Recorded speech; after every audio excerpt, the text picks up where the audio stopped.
Lucretius de Rerum Natura, Book 1, Episode 18. Nunc ratio null est restandi nulla facultas.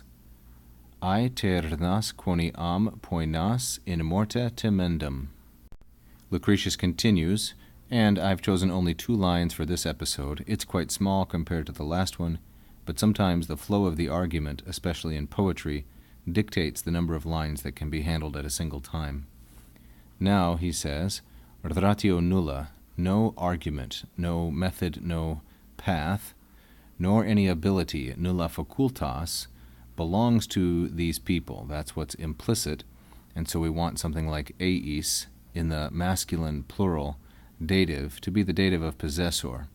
And the reference is those persons in the previous lines who are trying to find a way to combat the evils of religion and the evils brought by the wates, the prophets or priests of that religion.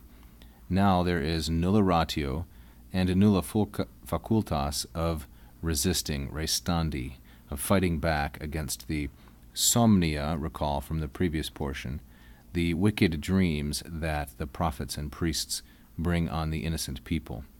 Facultas, like ratio, these are both feminine, singular, nominative, and they happen both to be third declension. Restandi is a gerund, that is, a verbal noun, and it is from the first conjugation verb resto, re, stare, to resist, to stand in opposition. The reason that this is so is given in the second line, quoniam, because timendum. Now timendum is a gerundive, and timendum is going to pattern with an implicit est. Timendum est together constitute what's called a passive periphrastic. So we have a gerundive, a form of sum, and then typically there is a dative of agent if the agent is specified.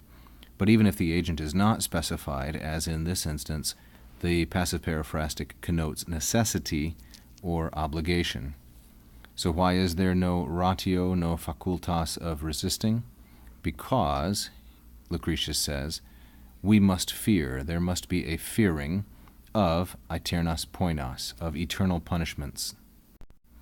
There must be a fearing of eternal punishments. Poenas, the feminine plural and accusative object of timendum, and aeternas modifies poenas.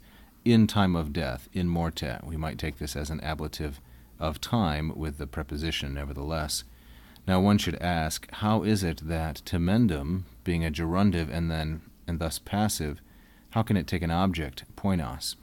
Well, we must interpret this as a middle voice. It's not uncommon in Lucretius, in Virgil, in Ovid, in these epic poets, to have middle voice verbs, and that's what timendum is here, as I understand it. There must be a fearing of, or with respect to, eternal punishments. Speaking of eternal punishments, here is Titian's painting of Sisyphus from 1548.